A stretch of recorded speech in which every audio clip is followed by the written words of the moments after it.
Hello everyone, this is going to be a review for the game Crackdown 2, and I'm sorry if I sound kind of odd or you can't understand me at some points. I just got my wisdom teeth removed, so yeah. This gameplay in the background, you can watch it, but there's kind of a lot I need to talk about, and I didn't really put the video in any particular order, so it's kind of just a background just to see what this game's like, but listen to my voice if you want to hear the actual review. So, yeah, I'm going to start off with the story here, and basically, there's two kind of factions, fighting factions. Does that make sense? In the story, and there's the agency, and then there's the cell. You're an agent, obviously. You're the good guy, and you're kind of a superhuman. You can jump really high, run really fast, pick up insane things, do stuff like that. And then the cell, they're just like people that are kind of trying to stop you. They think the agency is kind of like conspiring against the public. They just hungry for power, doesn't really care how it gets it.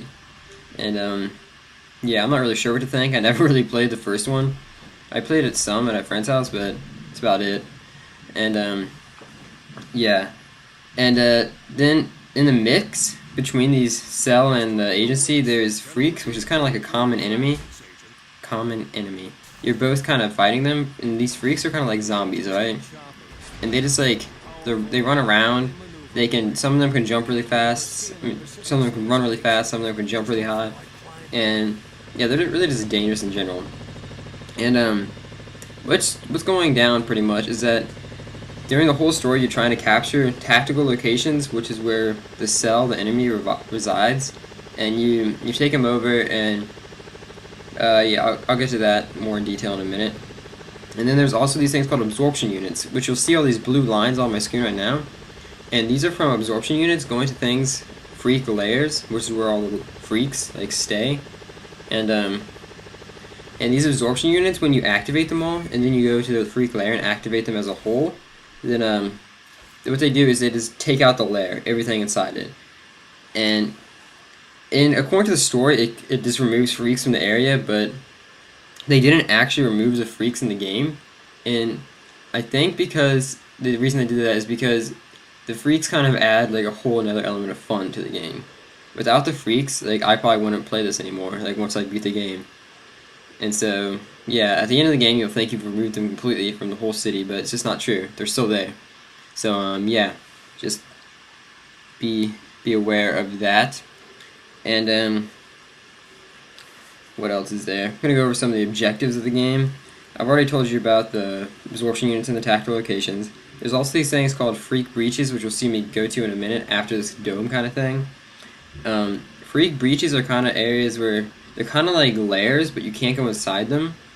They're just like places where the freaks will hide during the day.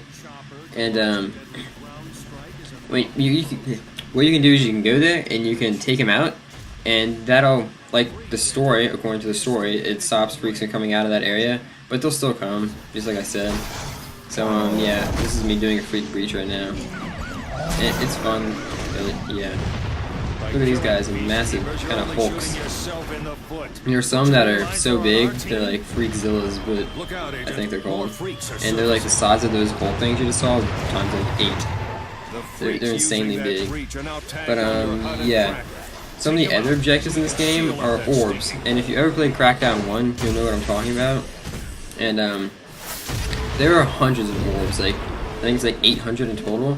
More probably, like 900. And, you have to collect all of these. And what they'll do is they'll help you gain your agility ability up, which helps you run faster and jump higher. And there's also driving orbs and renegade agility orbs, and these kind of just run away from you. They give you a bigger boost, but, yeah, they run away. And, you have to collect all those to get 100% completion, or just to rank up high. And, yeah.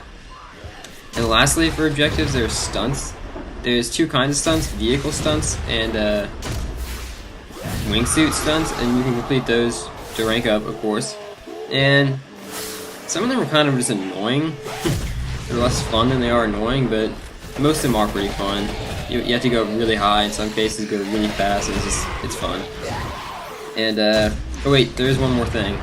There's races, both rooftop and driving races. You can race against a clock, pretty much, and you have to jump across roofs, or across roofs, or just drive around the city, certain parts. Here's a stunt right here. Some of them are like that, most of them are harder. But yeah. What else is there? Weapons and vehicles. I'm gonna start with the weapons here. There's like 30 weapons, I would say, in total. But the problem with this is the weapons at the beginning of the game are much worse than ones you get at the end of the game. Like, and also, like, explosives are so effective, you're not gonna not want to use them. So, yeah, here's me getting an orb right now. Kind of double base at the game. But yeah. So the weapons, like, it's cool how many there are, but by the end of the game, you're gonna be using pretty much the same setup every time. So there's like the variety doesn't really matter that much. Like the UV, there's things called UV guns that help kill freaks like in huge numbers, but they don't do anything to this cell. And when they're both like in contact with each other, it just gets kind of annoying. So the variety of weapons is kind of a plus and a minus in the fact that some of them suck by the time you're done, but there's a lot to choose from. So if you want to really gimp yourself, you might as well.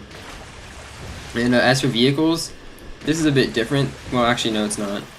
But there's like also like a lot of vehicles, more than 30 probably, because you can collect agency vehicles, cell vehicles, and civilian vehicles. And there's a lot. Some of them go fast, some of them jump actually, like the SUV. Hold down B and you'll jump. And there's all kinds of stuff. Here's all the objectives you can get. There's a bunch. I think in a minute, right about now actually, I pick up a bus.